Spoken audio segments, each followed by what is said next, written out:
All right, thank you, everybody. My name is Helen Dulac. I am the Public Education Manager for the North Texas Municipal Water District. I want to thank you for joining the third in our series of Lunch and Learns with Texas A&M AgriLife. I'm really excited to introduce Dean.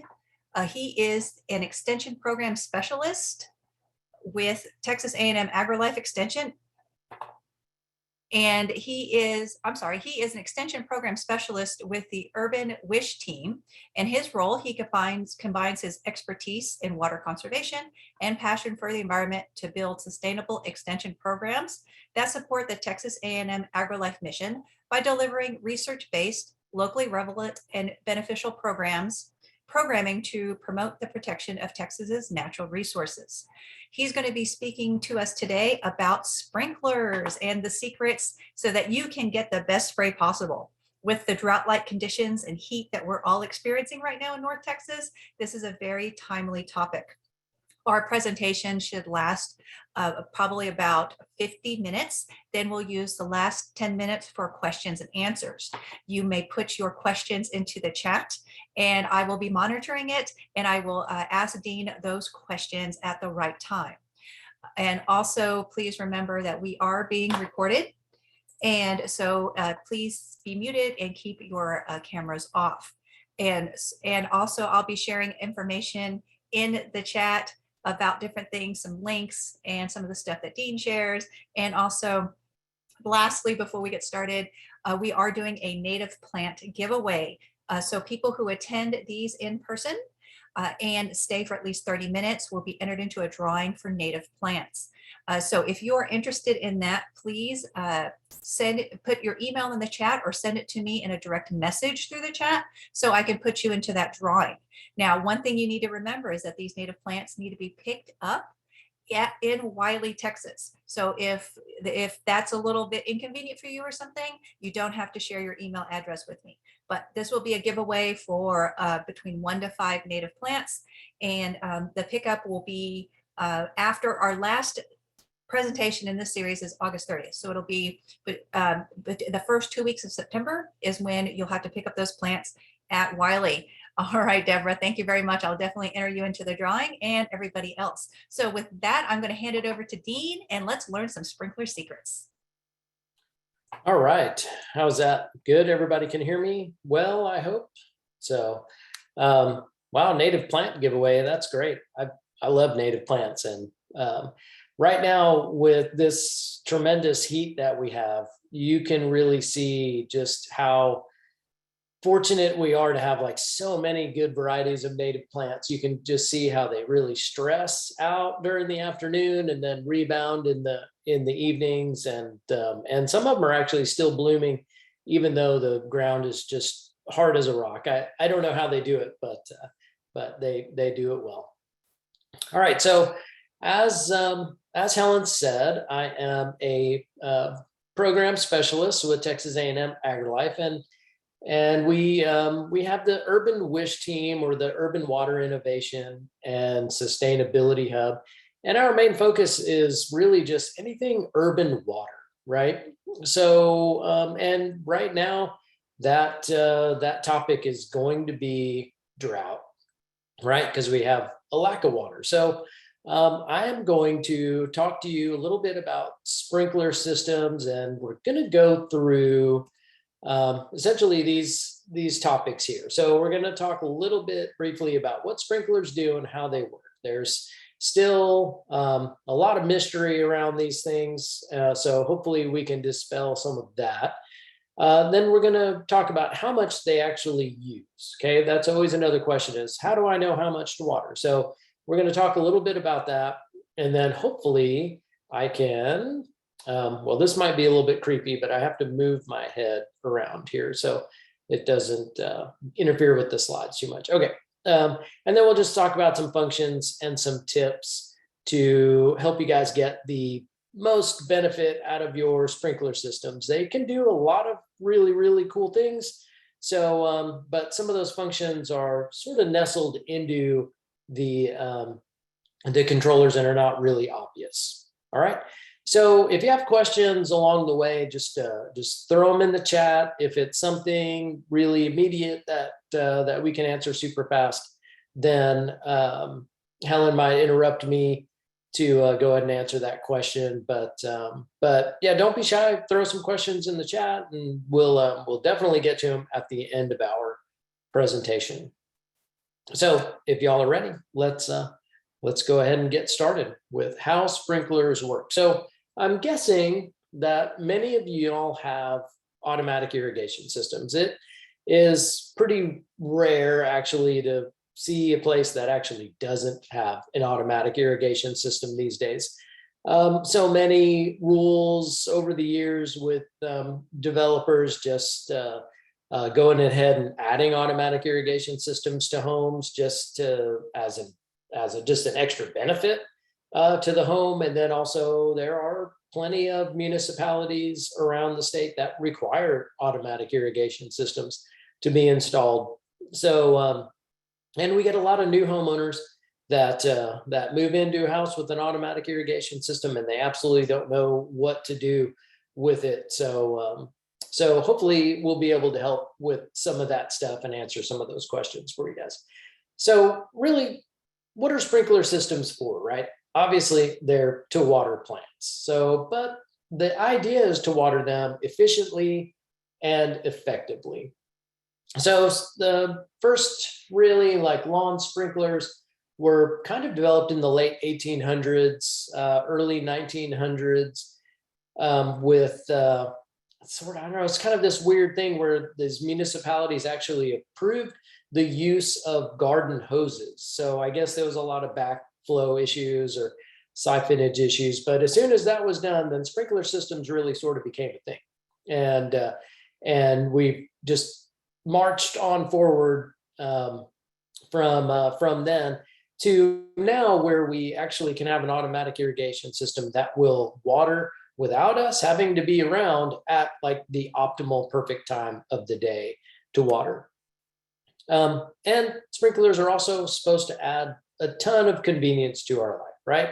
So you don't really have to worry about it anymore. You don't have to go out there and pull the sprinkler hose over to another part of the yard or move it over to this part of the yard, or unfortunately forget about it and just have it run like all night long. You know, I'm not saying that I've ever done that before, maybe, but you know, we're really just supposed to add convenience, right? That's what everything is about in our world today, is convenience.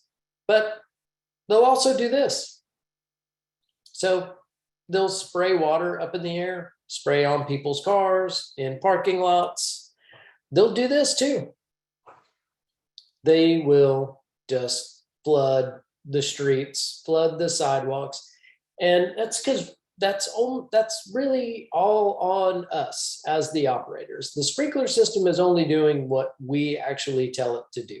So, and if we're not keeping up with it, we're not keeping track of what's going on with our sprinkler systems, then we can have scenes like this, right? So we can get lots of water waste going on. And of course, we are going into drought. Well, we're not going into drought. We are in drought.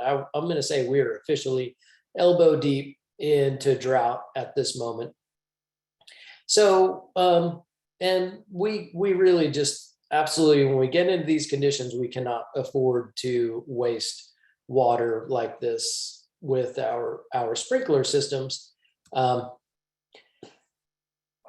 Just look at this map, right? So this is the drought monitor from July 5th. This is released every Thursday of every week. This is the latest one that I was able to get a hold of. You can see more than 90% of the state is in some form of drought condition. Obviously, the darker the red color, the worse that it is. And you can see how it's really, really building up there in Central Texas, west, out in the Abilene area, and a little bit farther south. But it's not looking too good for us in North Texas area either, right? We've got abnormally dry, moderate dry, and severe drought conditions, all kind of mixing in our little really generally 4 to 8 county zone that I guess we consider the Metroplex these days. And the future outlook does not look good. It looks like it is going to be persistent. So here is a 10-day for Dallas from Weather Underground. And just look at those temperatures. I mean, I want to start off depressing everybody, but those Monday and Tuesday of next week looks like 100-degree temperatures. That might be a cool down at this point. So and as far as temperatures go, June was the hottest June on record for the cities of Austin and San Antonio. So we've been keeping records since the late 1800s, 1899, I think, to be exact. It was the 4th hottest June on record for the city of Waco and the 5th hottest June on record for the city of Dallas. So it is definitely warm outside. And so we need to stay hydrated, right, when we're going outside doing stuff, but our plants need to stay hydrated as well. So pretty much everybody's lawns are starting to look like this. You've got some nice green areas like we have up to the top left of that photo. And then as we get closer to areas where our sprinklers maybe don't water quite as well, or we've got some heat island effect going on from some pavement, like the sidewalk here, we start seeing these little drought stress areas. Now we can tackle these by hand. We can tackle them with our sprinkler system, but either way, we're going to start seeing this show up more and more as this hot weather drones on. Now, there are ways to tell whether your grass is going dormant or whether your grass is going absolutely dead. And that is one of the keys, because turf grass, we normally use warm season turf grass here in Texas. And what we'll definitely see is we'll see that grass go dormant or turn brown, right? So we automatically think it's dead because it's brown, but really it's just fighting off its drought resistance. And there are ways to tell whether your grass is actually dead or just dormant. And maybe we'll talk about those here in a few minutes. But right now I just want to share with you a little bit about what is going on with our sprinkler systems. What are some of the components and what does it really look like, right? Because we don't see anything. The only thing we see is what's above ground, which is our controller, which is usually mounted in the garage somewhere, right? Maybe behind the bicycles, behind the boxes, maybe you don't even know where it is, in the garage somewhere. And then whatever external sensors that we might have mounted. And then other than that, unless it's running, right, and the heads are popping up, we don't really know what's going on. Everything else is below ground. So a little bit of a mystery. So I threw this little chart together just to give you an idea of what a pretty average sprinkler system looks like. And you can see the purple line there. That's going to be what they call the main line. That's where your main water for your system flows through. It's connected to the meter and then connected to a backflow prevention device. And then you have these little white lines, which what are called lateral lines. And those are the lines that carry the water from the main lines out to wherever the sprinkler heads are. So, and this is a typical look. We'll have 1 or 2 zones in the front yard. For the turf grass, we'll have a little drip zone maybe up by the house, watering the beds. And then we might have some little smaller zones on the sides just to kind of cover that area. And depending on what type of layout we have, we could have a bigger, more spread out zone in the backyard, or maybe even a smaller pattern, just depends on where you live. But either way, this is kind of a typical look of what's going on underneath the ground. Now, all sprinkler systems are going to be laid out different. Many of them are going to be, designed per the landscape and per the house. But these component parts, maybe from different manufacturers, they're all going to be essentially the same. And they're going to have essentially the same operation.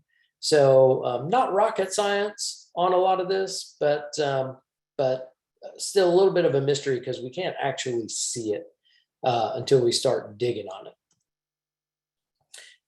Here's just a little view of what some of the components are that we have, right? So I mentioned the backflow preventer. That's going to be in the ground near your meter. There are some communities that do not allow what we call a double check or an underground backflow preventer, but pretty much all over Texas, it is acceptable to have a backflow preventer that is buried below grade.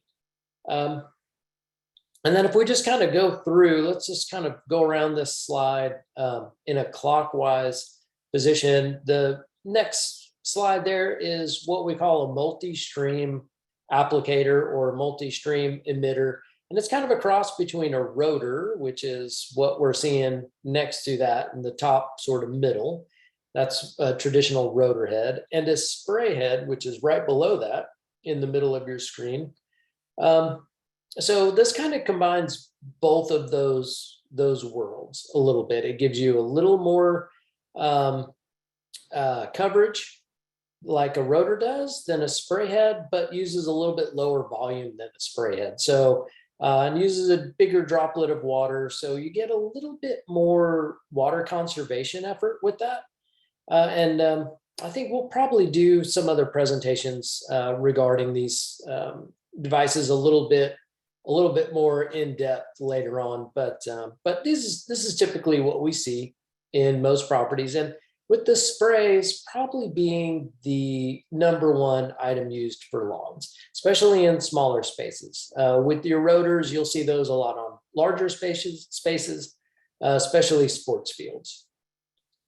And then in the top right, we have drip irrigation. And there are rules in place that any new irrigation system that is installed cannot have overhead spray irrigation in a small space. So generally that is 48 inches, 72 inches. I don't remember the exact one, but it really kind of refers to that space between your curb and your sidewalk. So that little thing, which we sometimes call the Hell Strip or Parkway Strip, it's got all kinds of different names.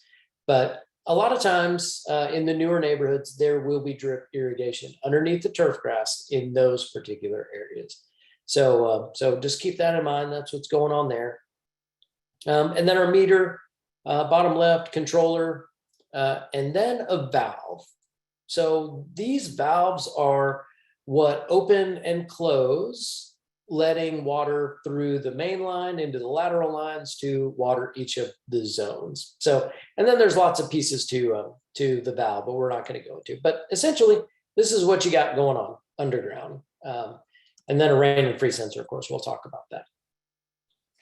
So now that we kind of know what's going on, let's talk a little bit about how much a sprinkler system uses. And all of these topics, we could do just one of these individual topics could probably last for an hour easily. So this is really going to be kind of an overview of some of this, but hopefully we still get some really good questions and answers that you guys may have taken care of through this. So one of the things we got to think about is what we're watering, right? And primarily we're watering turf grass, and that is warm season turf grass. So we're going to see St. Augustine grass, we're going to see Bermuda grass, zoysia grass, and occasionally we're going to see some buffalo grass. But primarily we're going to see these first three. We're going to see St. Augustine, especially in a lot of the older neighborhoods. We see a lot more St. Augustine grass. It is a little bit more shade tolerant, right? So when those trees grow up and get bigger and provide some shade, then we'll see more St. Augustine grass being used.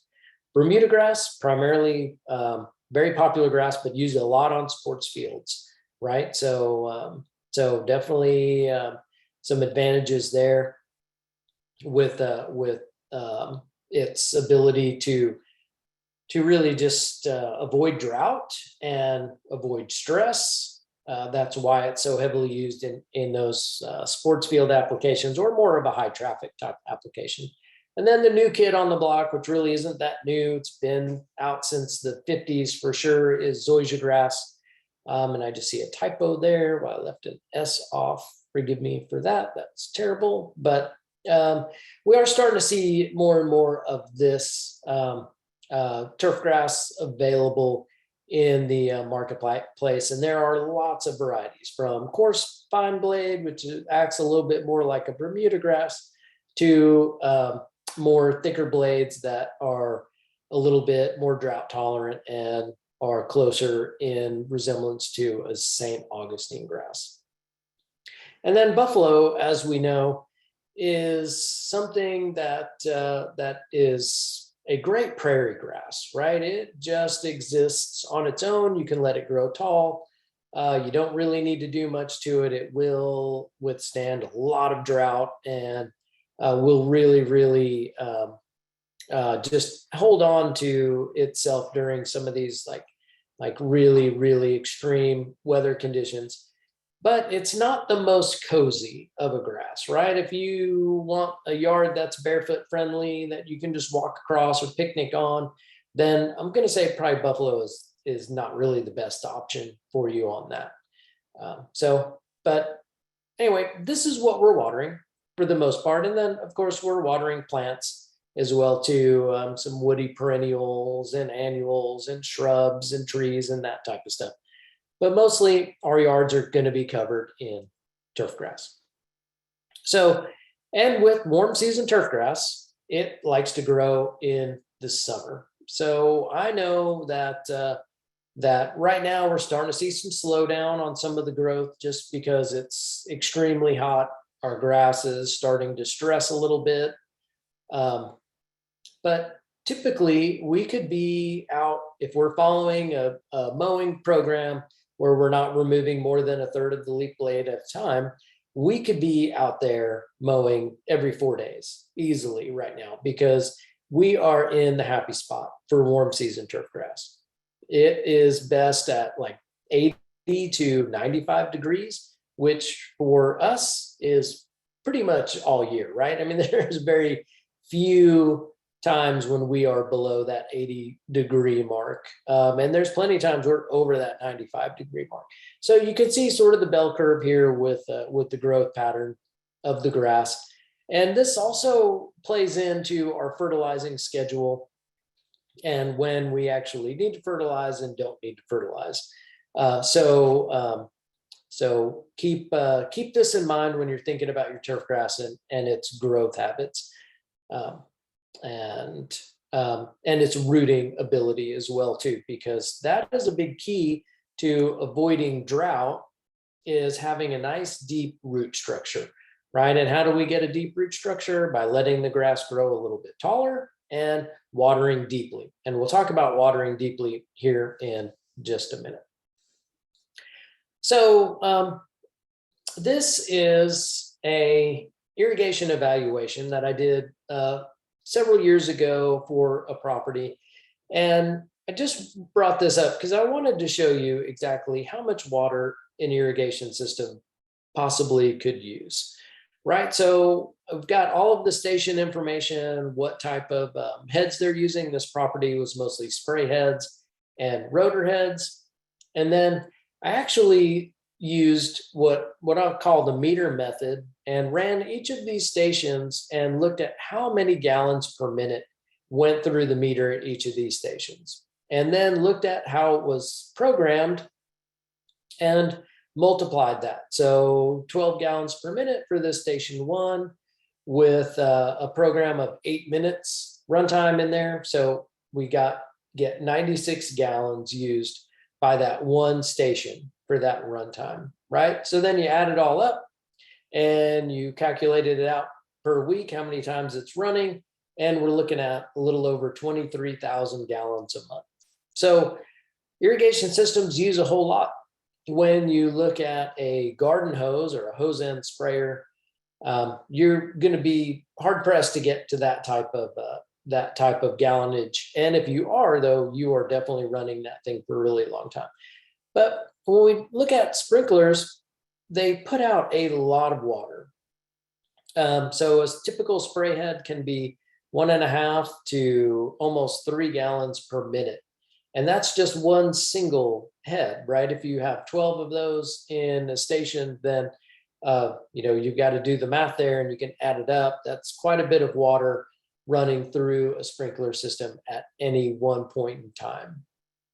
So we will talk about programming and scheduling here in just a few minutes, but I just wanted to give you a little bit of an idea of a typical sprinkler system. And, a lot of times all the water is lumped in together, right? When we get our water bill, all of our fees, our taxes, our, outdoor water use, our indoor water use, it's all lumped together and it's hard to separate that. So you really don't have a good idea of how much your sprinkler system is using as opposed to how much you're using indoors with appliances or showers and that kind of stuff. So I threw that up there just to give you a little better idea of what portion of your sprinkler system encompasses your water bill. And usually it's during this time of year, it could be 70% or more even than what we're using indoor. So let's talk a little bit now about controllers. So this is where sort of the rubber hits the road, right? You can have a most advanced sprinkler controller you could possibly buy, but if it is not, it is still doing one job, and that is telling the sprinkler system what to do. That is it. It is the brains, it is the clock, it is the controller. So if it is misprogrammed or mismanaged, right, then there's going to be water waste occurring for it, or not enough water being used, and then you're going to be starving your lawn. Now, there are lots of models out there. There are plenty of weather-based controllers that will send weather-based information directly to your controller and water based on evapotranspiration. And there's also plenty of controllers out where you can connect a variety of sensors to them. You can connect soil moisture sensors, and you can water using based on how much moisture is actually in your soil. There are a couple of controllers that have like small little weather stations that you can mount right to your house, and you're going to get whatever local weather data is right there. But the most important part is that this is the user interface, and the user is the ultimate control. So what we're going to do here is we're going to go through several of what I consider to be like the most advanced, or not advanced, but the most important aspects that you need to know with your irrigation controller. So, and generally, if I do a presentation like this in person, I would ask people to throw up their hands for those in the crowd that are comfortable with their irrigation system. And I don't always get a lot of hands, right? So sometimes there's just a lot going on this face. I just look at it and I'm overwhelmed already. It's like, what is happening? When you look at a controller like these are designed by irrigators, right? Or people that are in this field. So they're building all of these functions into these things. Whereas if you look at a ratio type of controller, right, it is really designed by tech people that are in the technology field, not the irrigation field. So some of the way they go about the programming and the what the functions of the controller do, it's a little bit different, and it's a little easier for some people to understand, not quite so easier for others. But let's go through some of these sort of features and get you on the right track with understanding a little bit more about how your controller works. So, here, look, these are the different types of controllers that are out there, right? So Wi-Fi accessible controllers are really, really cool. It just has this little air card thing that you can plug into it, and you can operate your sprinkler system from your smartphone from almost anywhere, which is really good, really handy feature. Or you can do the full-blown weather-based controller where it just takes care of everything for you. And for those that are using a garden hose, maybe you're just using it for a soaker hose to water a vegetable bed, or maybe that this is the way you want to water your plant beds and your lawn. You can even get Wi-Fi and digital controllers that go in line from between the faucet and the hose. So we can pretty much, technology allows us to do a lot with our phones and keep a really good tabs on what is happening with our sprinkler systems. One of the really interesting things about having a Wi-Fi control is you can look at your phone and see how many gallons actually went through your irrigation system if you have a flow meter connected to it. So, so pretty handy. All right, let's go through some of these important settings, right? Or these are the ones that I think are the most critical that you need to understand, right? So your current date and your current time settings. Okay, this controller is really boiled down to its simplest function is it's a clock. It is going to, it's like an alarm clock. It's going to wake up the irrigation system at a certain time, and it's going to shut it off at a certain time, and it's going to stay on for a certain period of time. That is where these controls come in.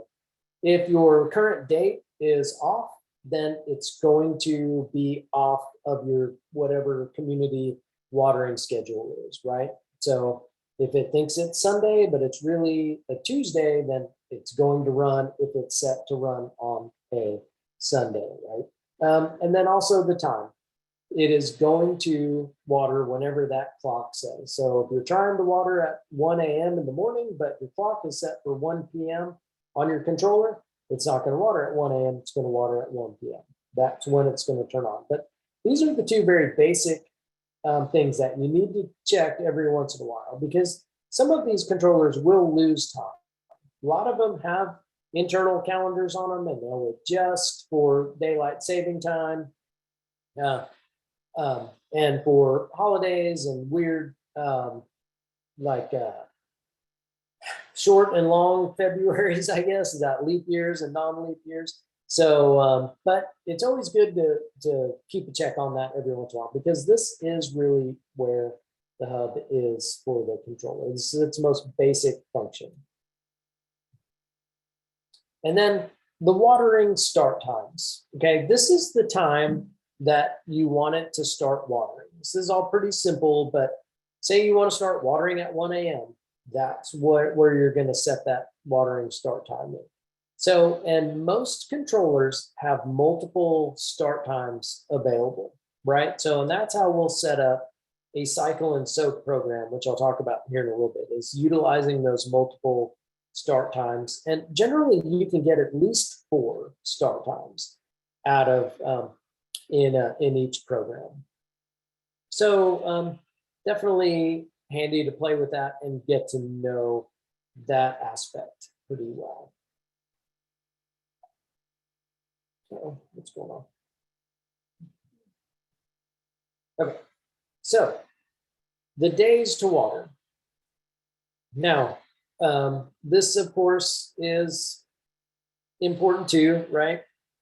Because you want to set whatever days you can actually water based on your city's criteria. A lot of cities will have mandatory watering restrictions where you're only allowed to water 2 days a week based on address.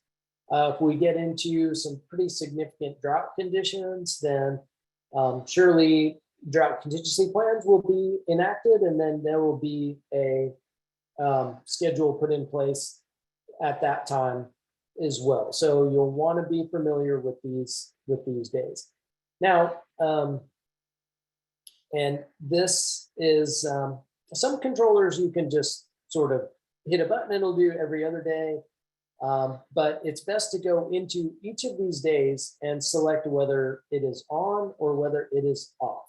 So you don't get any kind of ghost programming, or you don't get your system running when it's not supposed to, because that is not, we're not saving any water by running it when we don't need to. Plus, you could end up in a violation situation if we go into drought restrictions and your system's running on a Wednesday when your watering days are really like, I don't know, Tuesday and Saturday or something like that, right? So so that's where that program is. And then your valve runtime. Okay, this is where we're going to set the amount of time that we want that station to run, right? So if we're going to program our station number 1 and we want it to run for 12 minutes, this is where we're going to put that. If we want station 2 to run for 2 minutes, we're going to put 2 minutes in there, and so on and so forth. And so if we're running multiple start times, those multiple start times are they're going to start the controller each time that time hits. So if you have 10 minutes on a valve and 3 start times, then you're going to actually end up running it for 30 minutes. So if your goal is to run for total for 30 minutes or a total for 10 minutes, I mean, then you'll want to reduce that valve time to accommodate for that. Now, I know you can't really divide that too easily, but you're just going to have to make some concessions on that. But this is really, really important when we're looking at custom programming to get the best bang for our buck for our lawn, right? A lot of times we'll overwater in one area and underwater in another area, or we'll just program this the same. Like every valve is going to run for 10 minutes, right? And that's not the best way to do it. Because again, we may be overwatering in one area and we may be underwatering in another area by doing that. Or depending on what type of emitters we have, we're not putting out enough water or putting out way too much water. So there is quite a bit that goes into this. So let's move to the next thing. My computer's doing some weird updates here, so and it sounds like a jet aircraft is about to take off. So I hope we don't end up getting booted offline. All right, so the sensor switch. This always gets people that are new to automatic sprinkler systems. They sometimes assume that since they have this little switch that they have a rain or freeze sensor or some type of sensor installed here. And that is not the case. You actually have to open up this box and look to be sure if you have a wired sensor connected. And most of the time, it's going to be a rain and freeze sensor. That has been a rule in the state of Texas that all new sprinkler systems installed are required to have a rain and freeze sensor. And you can get those sensors in either a wireless form or a wired form, however you want to do it. But pretty much any controller will accept a rain and freeze sensor. And this little switch on this controller is just, you can either bypass the sensor altogether if you don't want to use it, or you can flip it to where it's active. I would always recommend that you have your sensor on active when you're especially during the summertime, right? Because you don't want to water when it's raining out, and especially in our fall and winter, if we're still using our automatic irrigation systems, we certainly don't want our system coming on when it's below 30 degrees and we create this crazy ice skating rink in front of our house. We don't want to do that. Some controllers, this may be like a dial setting where you have to actually turn the dial to that setting and activate it. And some may be more of like digital type of setting. But for this particular one, it's just a simple toggle switch up and down. All right. And then this one. This is the one that really throws people for a loop. This is the program switch. So every controller has at least 3 program options where you can do a custom schedule in each of these programs. Now, no matter where this switch is, whether it's on A, whether it's on B or C, and here, I see now that my floating head is blocking some of these slides. So I'm going to disappear for a moment so you can see what that is saying on there. No matter where this switch is set, when the controller turns on, it is going to run through all 3 of those programs, starting with A, B, and C. You can't flip the switch to just the B program and have it run the B program. It is actually going to run the A, the B, and the C program. And I'll show you here in a minute how you actually utilize those programs and how we schedule it. But this is really handy if you want to separate parts of your irrigation system. Like say you want to water your grass 2 days a week, every Sunday and every Thursday, right? That's what days you want to water your turf grass. So you would schedule all of your zones on, let's say A, and those would all be turf grass zones. Then you want to water all of your flower beds on different days of the week or completely different times. Like maybe you just want to water your plant beds at night. Then you can actually program those to go on station B. And then if you have like a vegetable garden that's connected in, then you could program that to run on C, right? So, and that's going to be the same for a lot of different controllers, right? The one here that we're showing is just the one that I grabbed, but it's going to be real similar. It may be, again, not a toggle switch, but it might be digital readout and digital button on some of the controllers. But you can certainly go through those with any controller is going to have those exact same features and options. All right, moving along, because we're running short of time here and I want to get through these. Seasonal adjust, this is really, really critical. So when you're programming your controller, you want to be sure that that is set on 100%, because that is a really good way to make minor adjustments to your irrigation system, right?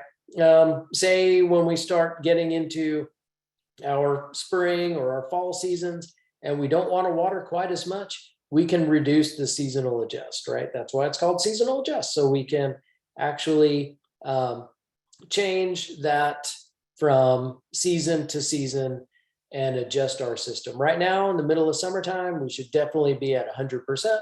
There may even be some cases when you want to go to 110 or 120%. But in our fall and our winter, we definitely, fall and spring, we definitely want to have that toned down pretty low, probably 50%, maybe even less on there.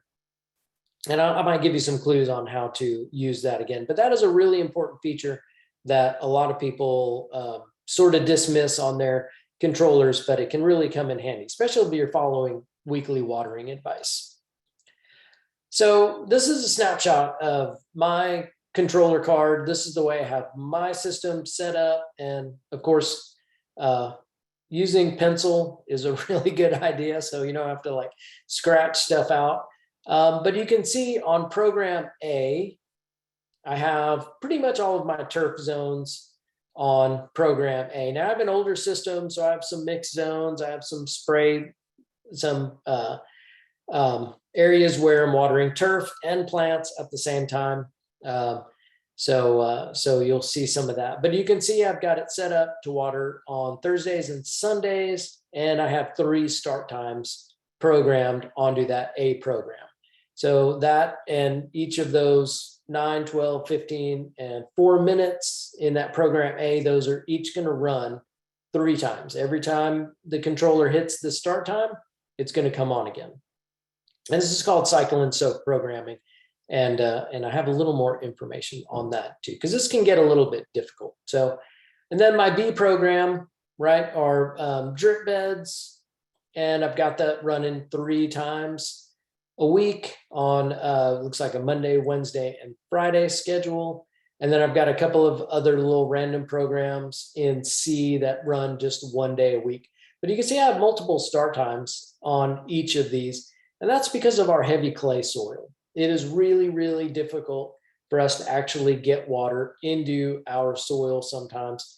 So we want to put a little bit of water on, and then push the water down deep into the soil. And then we want to push a little bit more down into that soil. Just to really get the water down deep so we can really encourage some good deep rooting. So one of the things that you really need to do when you're programming your controller is establish how long does it need to run, right? There's this arbitrary rule of thumb out there that's 1 inch per week that we need to water our lawns. Is that accurate? I don't know. I mean, not necessarily. There's a lot of times when we've seen where less than 1 inch is more than enough, but a lot of it is plant and soil dependent. But this is just sort of the arbitrary thing. But here is the formula that we have figured out for how long to actually program based on 1 inch per week. Now you're going to need to know your precipitation rate. For me, I just look at my meter and I look at how many gallons per minute are going through there. And then I do a precipitation rate calculation, which I had on one of those slides earlier down at the bottom, or you can look it up. It's a really easy calculation as well. And then use that data to create my actual run times for each of my stations. And you need to do that for each of your zones, each of your stations. And once you have that programmed into your controller, then you can use your seasonal adjust that I mentioned to make weekly watering advice adjustments, right? So if you're programmed at 100% and the weekly watering advice is 50 or half an inch, right? Then you can back that off to 50% and make your adjustment that way, right? If it's 70%, then you can go up to, 3/4 of an inch, then you can go up to like 70 or 80% on your seasonal adjust. So it's a pretty easy way to, it's a little bit of work on the front end to get it all programmed and get it all calculated out right. But once you get it established, then it's an easy way to really follow the weekly watering advice from WaterMyYard.org or from the ET network or wherever you get that data. And I believe I have a couple of slides on that coming up here. So again, talking about cycle and soak and why it's important. Dean, we had a question. Yeah. What do you got? You kind of touched on it. So you mentioned WaterMyYard, which people can sign up for, and it gives you free weekly watering advice. Yes. And it does tell you like how many inches or half an inch that you need to apply. But does WaterMyYard also tell you how long to run each of your zones? I think there is a basic idea on there within that website, but the trick is that every sprinkler system is different. So those numbers that they use are really sort of a manufacturer's estimated precipitation rate, so to speak, right? So not every system is going to be the same. It is really dependent on how much water pressure you have, how many heads you have in a zone, how many square footage you're watering. So there's a lot of variables in there, but what they have on watermyard.org will get you in the ballpark. But the best way to do it is to do like some type of catch can test or look at your meter to see how many gallons are going through your system and kind of dial that down to exact numbers on that. And I think I have a couple of WaterMyYard slides coming up here. All right, fantastic. Thank you, Dean. And just to give you a time check, we have 9 minutes left. Okay, yep, I'm getting to the end here. I think we're right on time.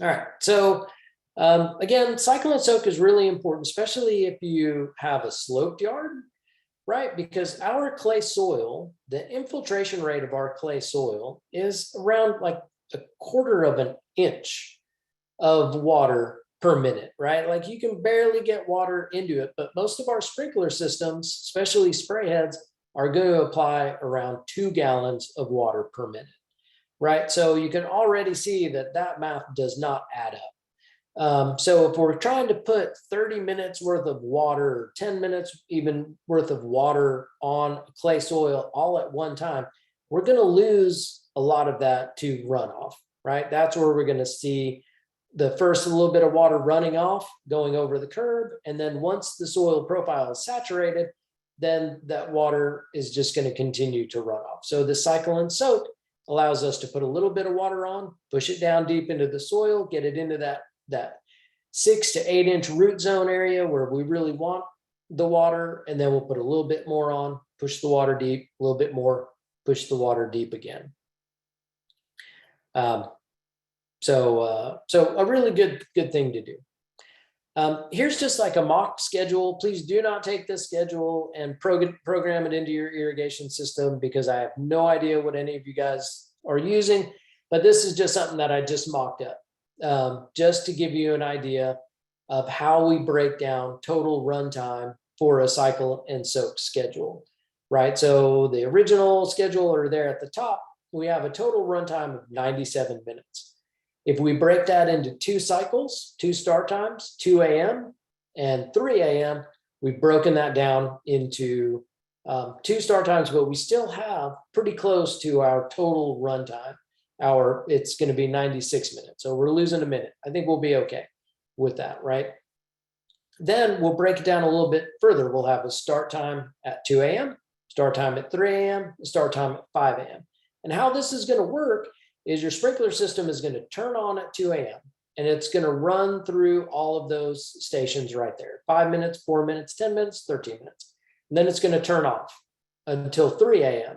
And then it's going to turn back on and it's going to run through those again. And then it's going to turn off until 4 a.m. Then it's going to come on again and it's going to run through all those, giving you a total of 96 minutes of total runtime, right? So we want to give that 30 to 60 minutes, if possible, in between start times to get that water down into the soil. Now, we also have restrictions of no watering between the hours of 10 a.m. and 6 p.m. So that squinches your time a little bit of how long you can actually water. So maybe you can't stretch it out to an hour between start times. Maybe it can only be 30 minutes, but you probably want to at least allow 30 minutes if you can. Here's WaterMyYard.org. Here's the sign up. This is a community sponsored program. So if your community is running this program and it's available to you, then I would suggest sign up. It is really, really a great way to get an idea of what is going on and how much you really need to water.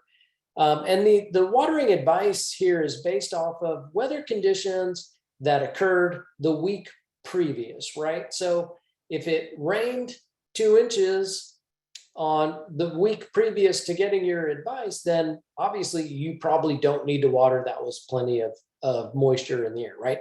So you're looking at what occurred in the past to be able to replace what was lost in the week prior, if that makes any sense at all. Here's the other way to do it. If you're not in a WaterMyYard.org and you want to get free watering advice, you can go to the Texas ET Network and you can create a profile, right? So this is a profile that I set up for the Dallas Center.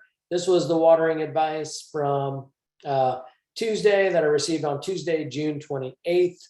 And it gives you basically how much rainfall fell and how much evapotranspiration and all the weather requirements down there.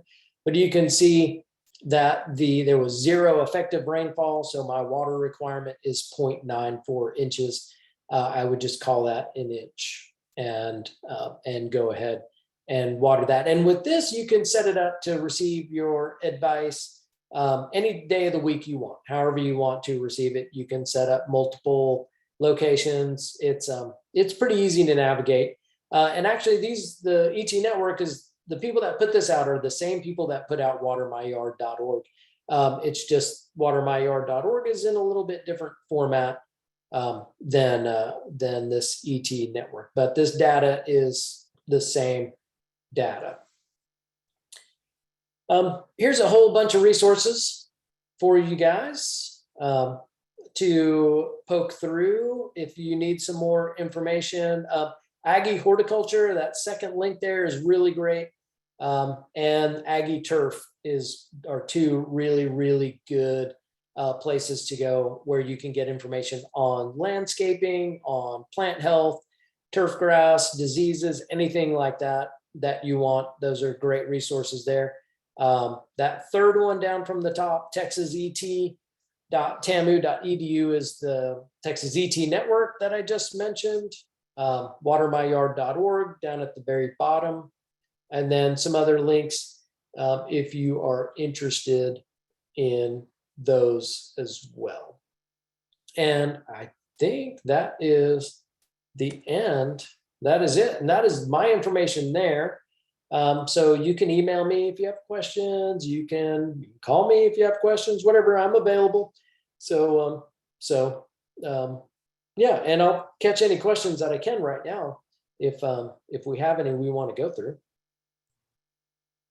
Yeah, Thank you so much, Dean. That took a lot of mystery out of controllers and irrigation systems. Well, I hope it didn't add any more mystery or confusion to it. So.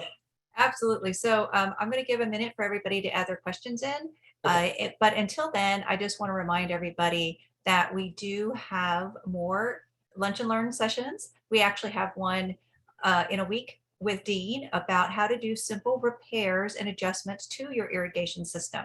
So you don't have to, reach out to anybody else or anything like that. He's going to go over how to, switch out different heads, how to make sure that your heads are watering your lawn and not the sidewalk. And so I put to find those classes and others, you can go to ntmwd.com/classes, see all the classes in that series, including that next one about making your system the most efficient possible. So we did have some questions about, so WaterMyYard is not, it is based off the state ET network, like you said, but it doesn't necessarily work with every single resident across North Texas, because like Dean says, it's on local weather station data. So a city has to be a participant in the program and have dedicated weather stations to WaterMyYard. So if you are in the Dallas Water Utilities area or Tarrant Regional Water District, they have their own weekly watering advice system. You can visit waterisawesome.com, and on the front page there is like a button for weekly watering advice, and there you can find a link to their system and also to WaterMyYard. Of course, you can go to watermyyard.org and sign up for that weekly watering advice, which is fantastic. You could even choose what day you want that advice delivered to your inbox. You can also get text alerts, and it is a free service. So last call for questions, anybody. If anybody has questions, please drop them in the chat. In the meantime, I want to thank you, Dean, so much for your presentation and for this neat technology that you're sharing with us today on this Zoom call, and to also invite everyone to our next presentation. Check those out at ntmwd.com/classes. So it looks like we're going to get to wrap up right at 1 o'clock. All right, we're getting a lot of thank yous in the chat. And also I have saved the chat for everybody who's going to enter into the native plant giveaway. So I have your email addresses saved. So thank you all, everyone. Enjoy the rest of your day, and we will see you next week for the Efficient Irrigation System webinar. Thanks, everybody. Yeah, thanks, y'all. Have a great day.